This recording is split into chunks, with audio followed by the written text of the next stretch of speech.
My name is Commissioner Frank Avila, and the name of our show is Belgian, first in Chicago since 1854. And as my guest, I have Paul van Halteren, the Honorary Consul of the Kingdom of Belgium. Paul, glad to be on the show. Thank you, Frank. Very pleased to be here with you tonight. Oh, thank you, because Belgians, who I have known a lot of Belgians, Paul. Peoria, Chicago, and that's why my wife said we should do a show on the Belgians. Pleased to hear that. Yeah. Now, Paul, you're the Honorary Consul of the Kingdom of Belgium, and why do they have one here in Illinois? Well, as the title say of our show, you know, it's a long story.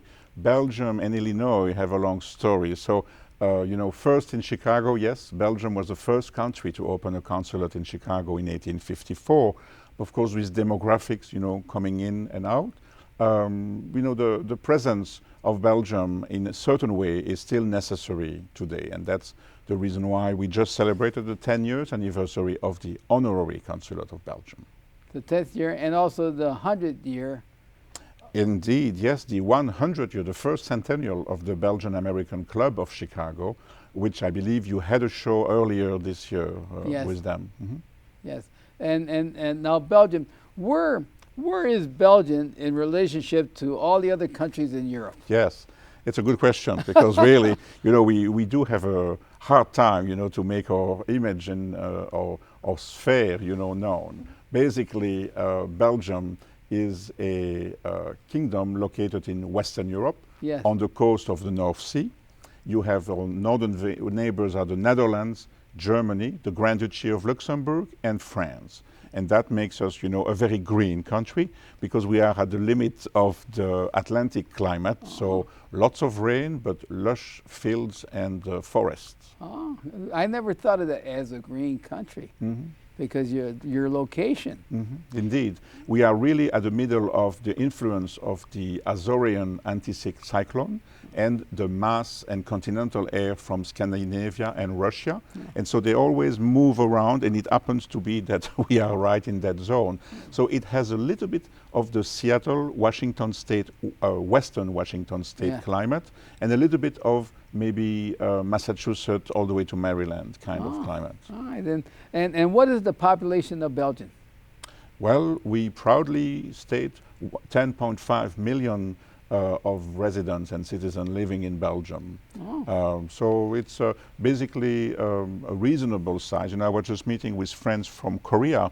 Well, Seoul area has 24 million people, so that's very humbling, you know, but 10.5 million is Belgium. And now the Belgian, you were mentioning that Germany is on one side, France is on the other side. So how many languages do they speak? We have 3 official languages in Belgium. By size of the population speaking it, you have Dutch or Flemish in the northern part, French in the southern part, and then we have a minority that speaks German in the eastern side, about 75,000 people. I see, and they probably speak all English also. Yes, English is a mandatory language in our school system. I always mention, you know, when I present Belgium here, I said, you know, one of the requisites to an entry level to be, for instance, in Brussels, to be in the supermarket cashier person, yes. you have to be trilingual, Dutch, French, and English. I mean, that's a requisite. So, I mean, and really we recommend, you know, to take a 4th language. So to be more fluent, you know, we are the headquarters of many international institutions. We play a global role. So languages, because we have those 3 languages, and most of us speak at least 2, plus English, plus other languages as needed. I see. So in the schools, they teach all 3 or maybe 4 languages then? Well, depending where you are born and where you live, actually, you follow classes in Dutch, in Flanders, in French, in the south. In Brussels, it's bilingual, so it depends. You can take either one. And in the eastern part, yes, they have German schooling as well. And then we learn the 2nd language from a young age. In Brussels, we are a bit lucky because everything is bilingual. So from street signs to advertisement, everything is in 2 languages. So we get, from an early age, used to see different languages. So that helps us later in life. Yeah, you know, my wife, Sherry, her grandfather came from Belgium. Yes. And instead of them settling in Chicago, they settled in Peoria. And as we were talking before the show, you mentioned that the farm equipment, Deere. John Deere, yes, John Deere. in Moline, Illinois, was a larger user of Belgian workforce, yes. And you know, it all started in Belgium, you know, from Belgium, you know, during the mid-19th century through Antwerp and the Red Star Line and other steamship lines, all the way to New York. And then from New York, as the railroad construction continued, you had a group moving on west to Detroit, Illinois, with a large Belgian community. And then by the lake to Green Bay and the Door County Peninsula, mostly farmers and French speakers, while the train continued from Detroit to Chicago, where another cluster settled, and then finally on to Peoria and Moline, Illinois. So that, I would say, would be the major clusters of Belgian establishment or Belgian immigration in the U.S. And then I attended an exhibit at the Loyola University Museum of Art, where that exhibit, and I never knew this, is that exhibit, the Jesuits that came over into Chicago that started the Catholic high schools, the Jesuit high schools, were Belgians. St. Ignatius High School, which is very well known here in Chicago on Roosevelt and Halsted. Indeed. The Belgian priest started that high school. Well, I'm glad you pointed out. So it's not all about Belgian waffles, chocolate, and beer. No. Education is also an important part of the Belgian lifestyle in the Belgian. Yeah, and then Damien Avenue, the street, is after Damien. Yes. Father Damien. Yes, who was, you know, is a very known name in Belgium today. His canonization, you know, and his activities in the Hawaiian Islands, you know, were certainly well known by all Belgians today. Oh yeah, I mean, it's fascinating reading the history of Chicago and how the Belgian was the one of the main group of people helping settle Chicago, not only in the Jesuit schools, but in doctors. They enrolled in hospital. Yes, Halteren, yes. Were Belgians there. I was reading that during the Haymarket riots, the Belgian doctor was in Roden taking care of the policemen that were injured during that riot. I mean, it was fascinating reading about the Belgians. I mean, it's a small country, but industrious people. So we. Now, what? Since you mentioned that Belgium sits right there between all the great powers, what organizations did Belgium found, since they were in the middle of all these big... That's right. And, you know, we are, although we exist, you know, for a long time, I mean, we were mentioned by Julius Caesar 2,000 years ago, even a bit more, when he invaded the Gauls and stopped in what is the middle of Belgium today. But basically, after that, we were part of different grand ensemble. We were part of Burgundy, we were part of the Kingdom of Spain, part of the Empire of Austria, part of the French Republic, the French Empire, the Dutch Kingdom, and finally independence in 1830. So we are a recent nation, yet with ancient links to the past in Europe and around the world. So the question about, you know, why is Belgium, you know, present here, and how did we make our way around the other grand nation that surrounded us? Traditionally, 19th century, you know, you had the royal weddings with the king or the crown prince marrying a suitable princess from other nations around. That was the traditional way, up to World War II, where Belgium, you know, decided that neutrality, which had been our reason of existing, was no longer possible. We were a founding member of the United Nations at the San Francisco Conference, and then moving on to New York. But in 1944, together with the Netherlands and the Grand Duchy of Luxembourg, we created what is the 70 years old Benelux Association, really the cradle of what is the European Union today. Because from the three nations, we build on with the French, the Germans, and the Italians, the European Community of Steel and Coal, which is today the European Union, and which is based in Brussels, with also a parliament in Strasbourg and Brussels, the Commission, and the Court of Justice in Luxembourg. But in 1949, we also joined the Ally to create NATO to avoid any, you know, military disaster like World War II, and to avoid, to make sure that we had a community of freedom and allowed the building really of what is Europe and Belgium today. Now, you mentioned the Belgian royal family. Now, what are their names, the Belgian royal family? Voilà. So originally, when Belgium became independent, we separated from the Netherlands. So yes. The Dutch royal family was not suitable to rule over Belgium. Now, Belgium is a federal kingdom, Yeah. so we have, basically the government and the parliament and the Senate. But the royal family is actually a family from Germany originally. The widower of the Princess of Wales, Prince Leopold de Saxe-Cobourg-Gotha, Yeah. that is the name of the dynasty, became available and accepted to take the oath to respect the constitution of the Belgian people. So the title in Belgium is actually the King of the Belgians, which 1830 was extremely modern. Most of the monarchs of the time were king or queens by the grace of God. That was the formula.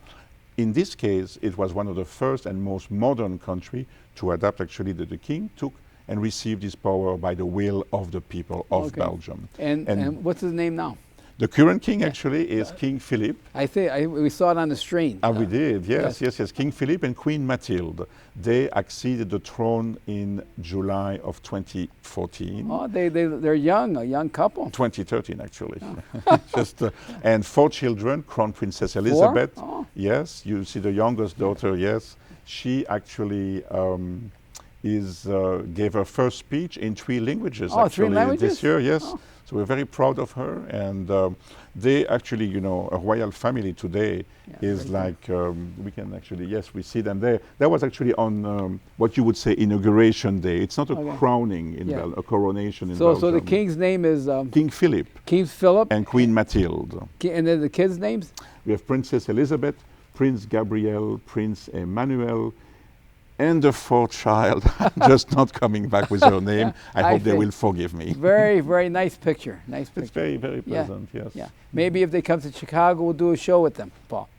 Well, you can always hope. Queen Mathilde was in in New York last year for the opening of the Magritte exhibit, which later came to the Art Institute. Last year, the Art Institute of Chicago had 2 major Belgian artists featured, Magritte, which was a huge success, and then James Ensor, which is an Ostend Belgian seaside resort and port artist, and that was also a fantastic, based on the print collection that the Art Institute has. Now, Paul, since you're the Honorary Consul of the Kingdom of Belgium here in Illinois, or maybe the Midwest.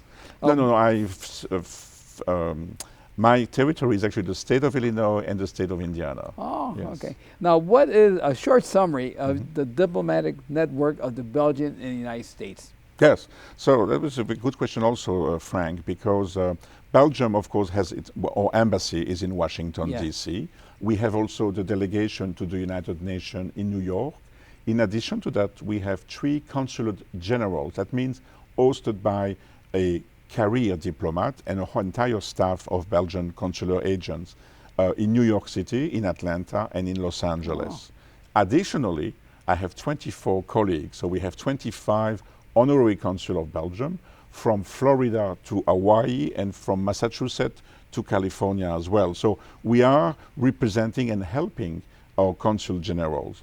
For us in Illinois, we are in the jurisdiction of the Consul General in New York. Okay. So when we need major documents, this is where we actually report to. I see. Now, if a person that's watching this show say, boy, I like to go to Belgium on a vacation. Yes.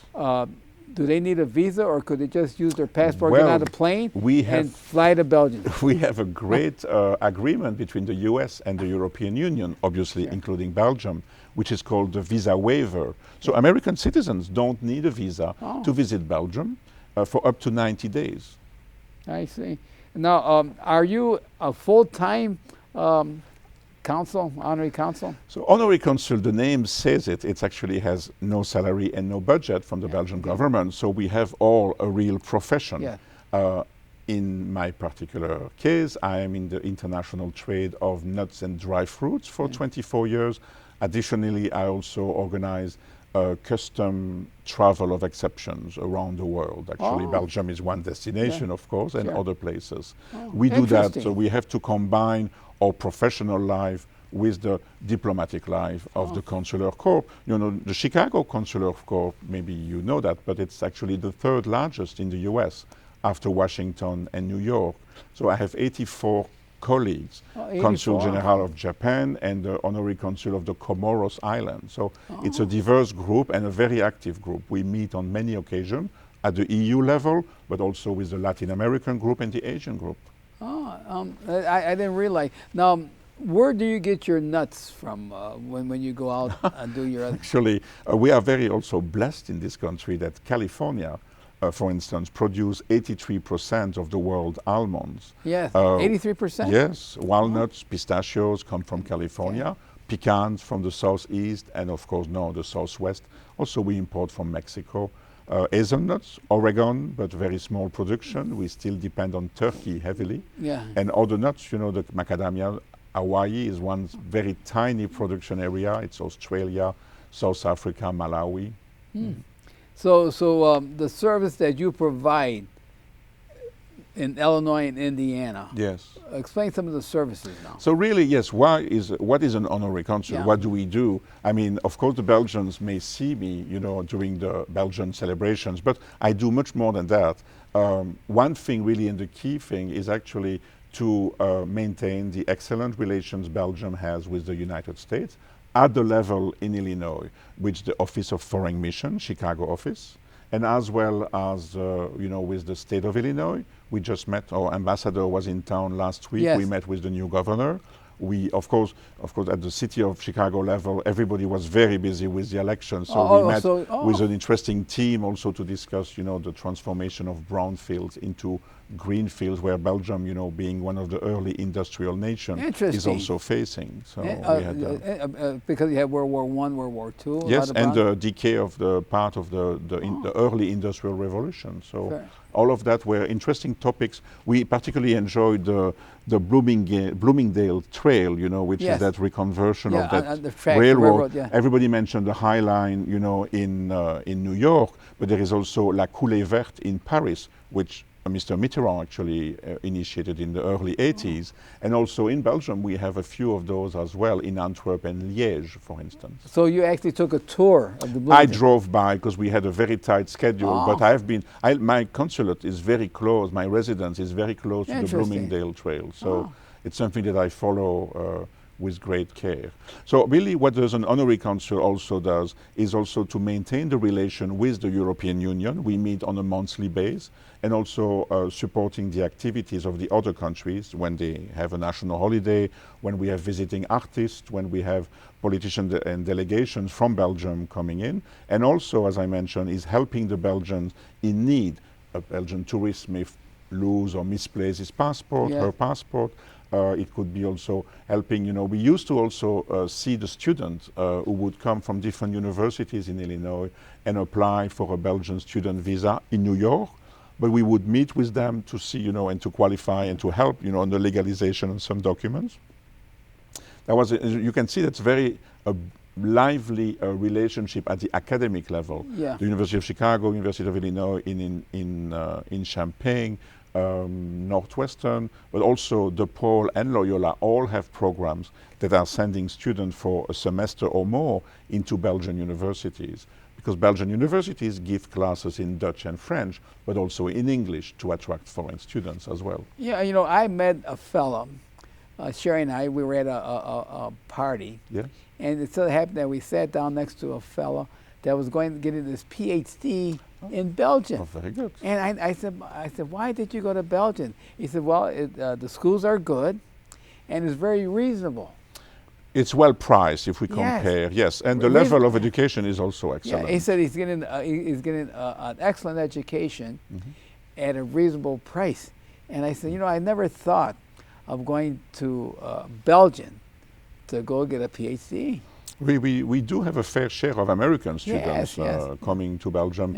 I think in particular, one of them in Brussels has a special relation also with the European Commission, where the students have a guaranteed internship, you know, in the European Union during the summer following their semester. So that's pretty interesting for the student who like international law and European specifically.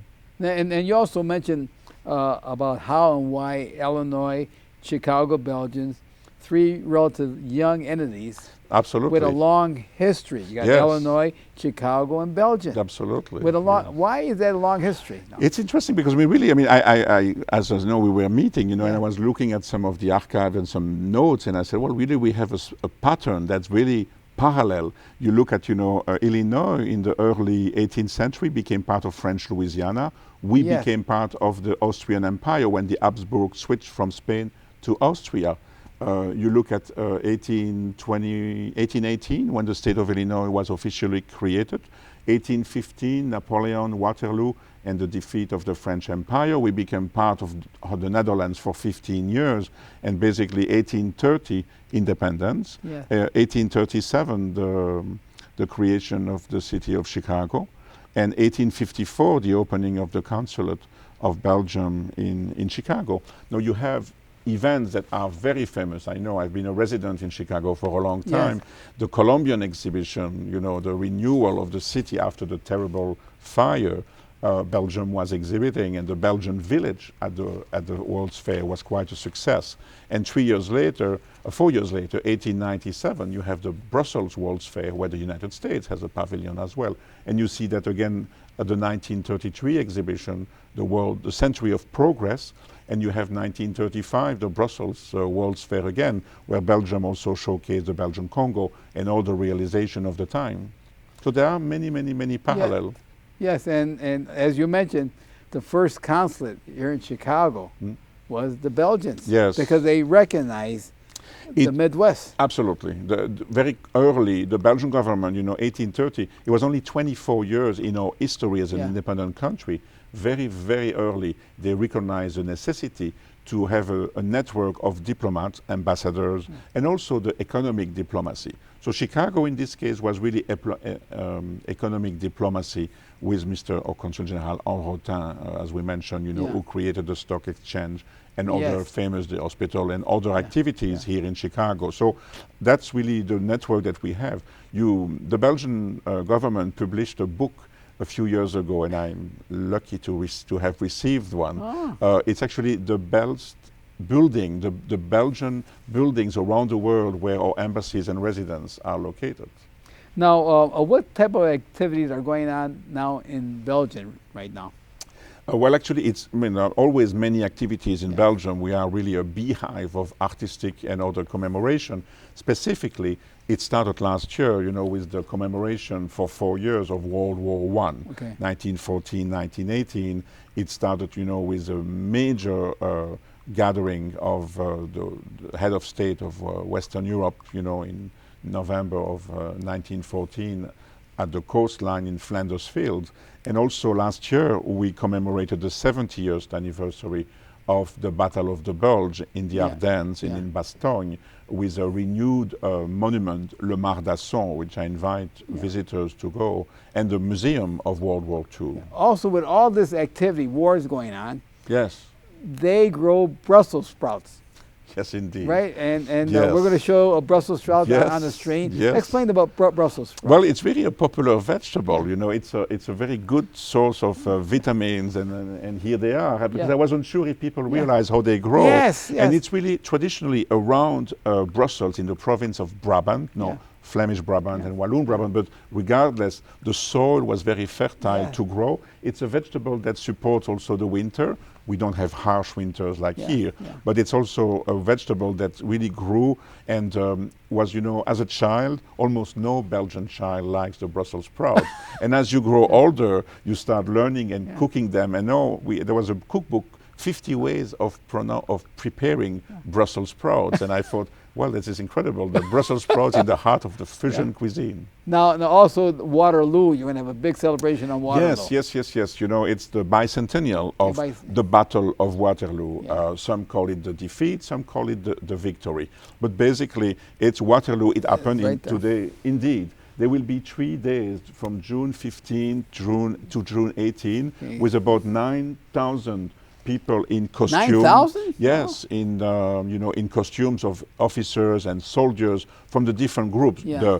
The Prussians, the Dutch, and the British, and the French, of course. And that will be in presence of the current Duke of Wellington and other dignitaries. It's going to be quite spectacular. And then June 15, just at the same time than 200 years ago, the battle took place. Yes, indeed. And then and also you got Flanders Field. Yes, Flanders Field, and the World War II, the Battle of the Ardennes, and of course our museums, or castles, or diamond industry. I never really promote Belgium for a beach resort, but for anything else, we have it. Well, it's exciting. My wife and we're planning a trip. I think we're going to go to Belgium. Oh, but that's fantastic. Because you got a lot of activity and a relationship to Chicago, the Midwest, or throughout the whole United States. Absolutely. The Belgian played a role here in But the United so did States. the Americans. We never forget that without the Americans and the Ally in 1944 and 45, we are extremely grateful. And I mention that because it's really a very valid statement. Well, and so now, do you ever plan a lot of trips from Americans going into Belgium? We do, actually. I'm just working on a group of 30 people from Virginia and the East Coast going to Belgium, actually, in January of next year. But we have a regular visit. We have non-stop from Chicago to Brussels, and with one-stop, countless connections between the U.S., Chicago, and Brussels Airport. And then when you arrive in Belgium, you can make that your main. Take an hotel in Brussels, and you take the network of train. I mean, the major center and cultural cities are less than 40 minutes by train. And if you had to go to Paris or Amsterdam, it's only an hour and 20 minutes with the bullet train. So it'd be a great base. A base in Belgium, England, with the channel? The Eurostar. It's less than 3 hours. Explain the Red Star Line. The Red Star Line, yes. It's actually the tourist the segment of this show will talk more about it, but it's an incredible, the steamship line and the museum that they created in the port of Antwerp with, a little bit like a passage, if you want, taking a name of someone and making all the different steps until they were able to board one of these ships to cross the Atlantic. Oh, excellent. Paul, you, of all the consulate people that I met here in Chicago, you are the top one of all the country. Because you really have the love, and really how you express the love of Belgium. Because you're not only expressing love of Belgium, you're expressing their languages. Mm-hmm. You mentioned France, Flemish, English. Mm-hmm. I mean, that's why the Belgian people are very intelligent. They speak, their education is so it's great. part of our education, yes.